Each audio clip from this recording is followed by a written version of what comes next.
Hello, everyone. Technically, it's Thursday. It's 12:51, and I just feel like doing this now. I kind of have a bit of a cold. I think that's why I wasn't feeling good on Sunday, because I think this happens to me sometimes in the summer. Is that if I really exert myself a lot, like and then I probably slept like 4 hours, that I just I get sick at the start of summer a lot, and then it was really bad on Monday. I slept probably like 2 hours because I woke up like every half hour, and I just had like weird feverish sleep, even though I didn't really have a fever. And then uh, I was very tired all day, and so I watched two movies on Monday, and one of them is I finally watched Wild Card, and Jessica will remember that movie because she and I had a good laugh about it, and or just the description of it on Hulu, that it says something like Las Vegas bodyguard Nick Wilde, and we both had a hearty chuckle over that, and he's played by Jason Statham, obviously. I thought the movie was it was pretty standard, and like it was shot very like kind of it doesn't look cheap. I feel like they kind of in like the story department were kind of limited because like he's so powerful. Like there's some pretty cool fight scenes in it. There's one really cool one where they're in like a casino, and it's kind of like that he's just trying to walk through the casino and these guys keep attacking him. But good old Milo Ventilation Shaft was in it. He was the villain, and a big thing that I thought was strange is that Nick Wilde he wants like $500,000 so that he can go like live on a boat. I forget where. And he said that it would take $100,000 per year for him to do that. But then he gets he beats, or he doesn't, he gets Milo Ventilation Shaft tied to a chair because he beat up a friend of his, and then she comes in and she almost cuts his dick off with garden shears. And then he begs them to not do that, and then they take he gives them $50,000, and then they split it, and then he goes to the casino and he just bets it at blackjack, and in a night he wins $500,000 on probably the most amazing streak ever in blackjack, at least at this casino. And then he was walking up to get the chips exchanged, and then he has a panic attack, and then he's talking to his friend. He's like, I can't. I realised that if I ever, I can only buy 5 years, and I'll be brought back here in Vegas. And then the guy's like, well, yeah, and then he's like, I need so much money that I can never come back here, or I'll never need to come back. And then he goes back and he bets everything on one hand of blackjack, and then he loses.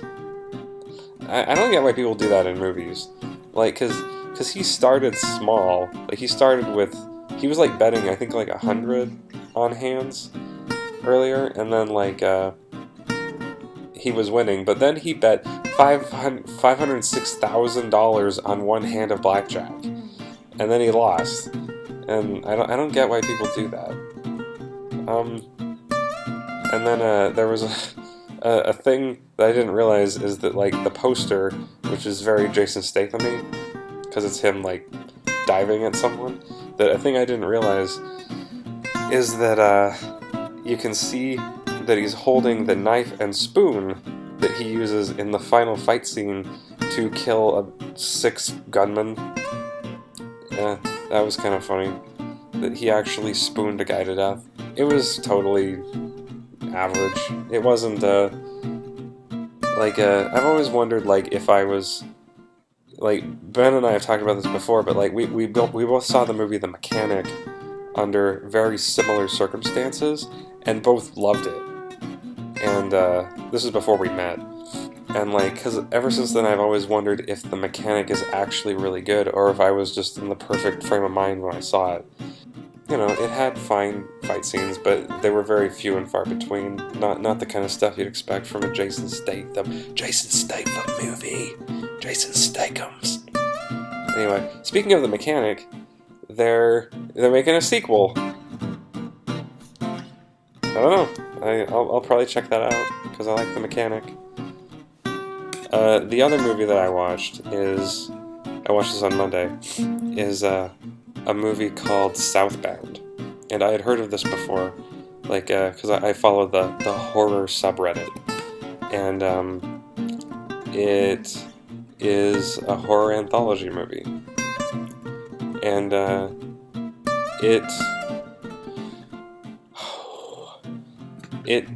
it's set in like the South, like in the desert in the South, and like every segment in it involves like cars and like being on the road and stuff.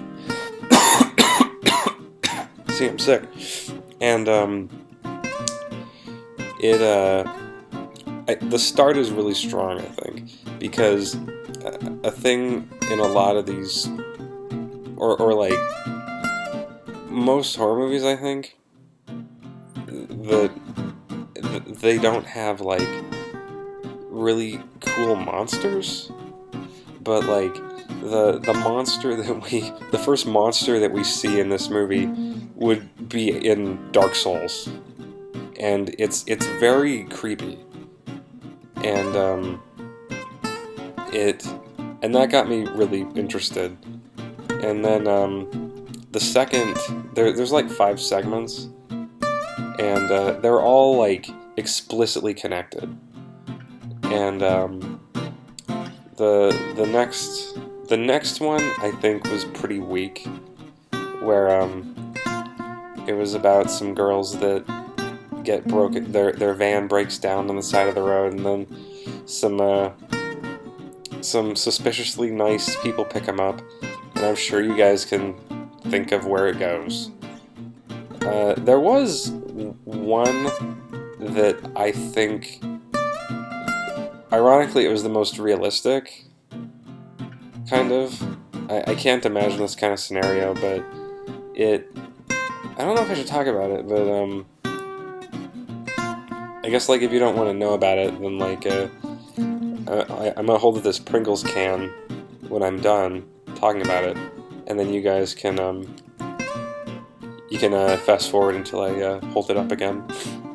But it's about this guy that runs over a girl on the road at night, and she's alive but like horribly hurt, and he calls 911, and he gets like a weird dispatcher, and the dispatcher's like, okay, there's a town further down, you need to take her to the hospital there. And then the guy's like, oh shit, and he's like, okay, so he does that, and he gets there, and like he goes in, and there's the hospital, it looks like it's been like attacked or something, like there's no one there, like it's the hospital from like the first episode of The Walking Dead or something.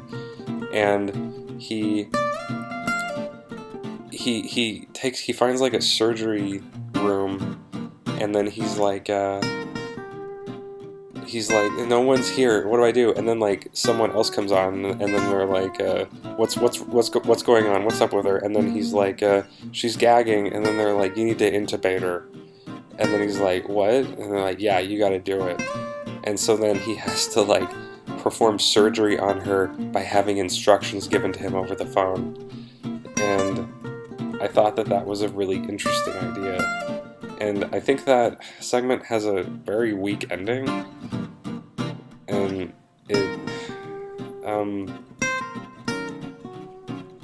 yeah.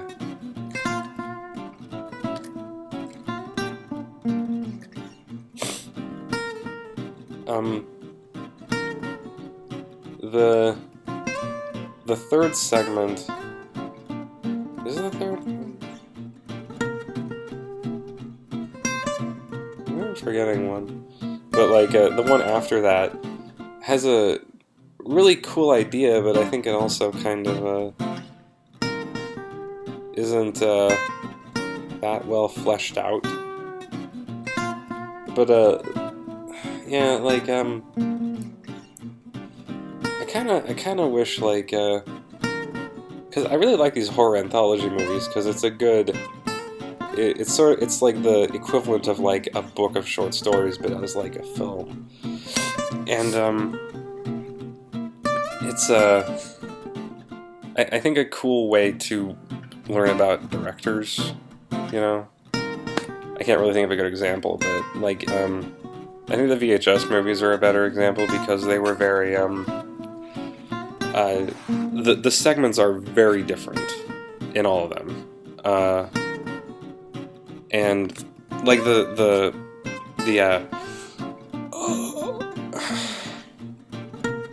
cult one in VHS 2, because I'm trying to remember the name of the director of that one, but it was weird because I remember when I watched that, I thought it looked familiar, and then I realized he also directed The Raid, and I was like, oh, okay, that makes sense.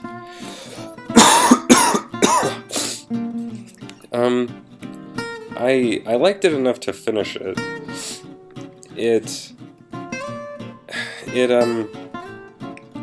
I feel like it kind of fell into the trap of like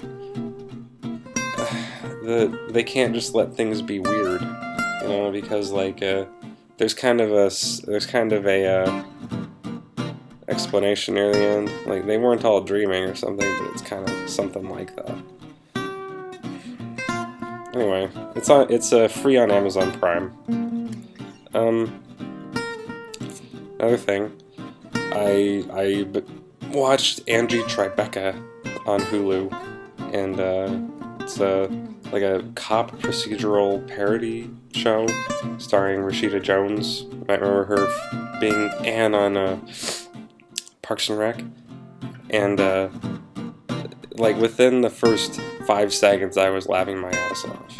So it's a lot like The Naked Gun, and by that I mean it's exactly like The Naked Gun. So if you like that, give it a try.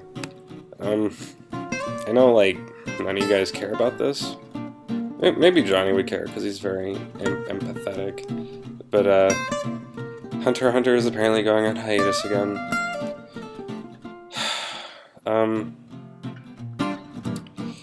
And I remember like the last time it went on hiatus was back in like 2014, I think. And like I was just sad that it went on hiatus. Like the chapters that we got in that run were not great. They were pretty dry. A lot of politics, like really intricate politics stuff in this series.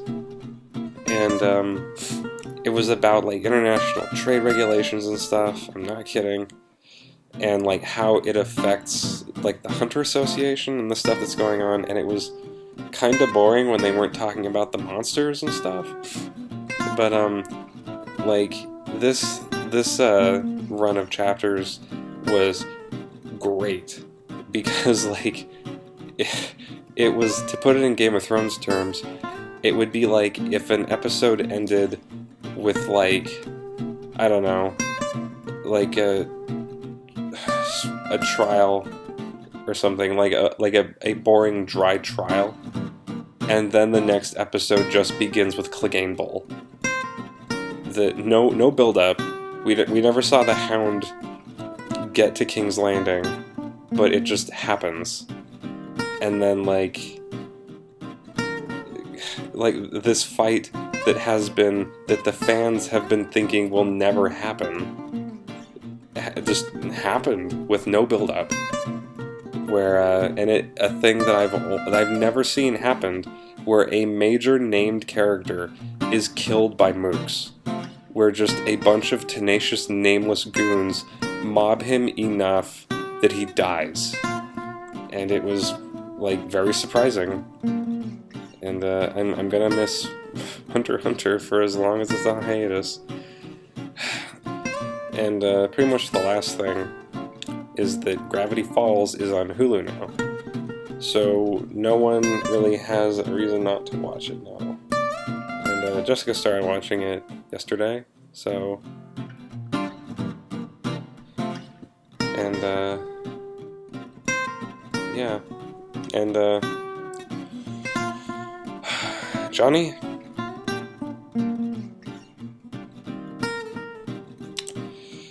I'm not gonna say goodbye. I'm gonna say, till we meet again. So, I'll be seeing you, Johnny. Like, literally, because you're gonna do videos. But, I'm also doing the Saturday video this week. And I've already picked my topic, and I've, written a little bit about it. So, and this one will be a lot better than the previous one, the Dream House one. And it was weird because I was actually talking about this topic with Jessica when we were driving to Tacoma. But, I'll see you guys.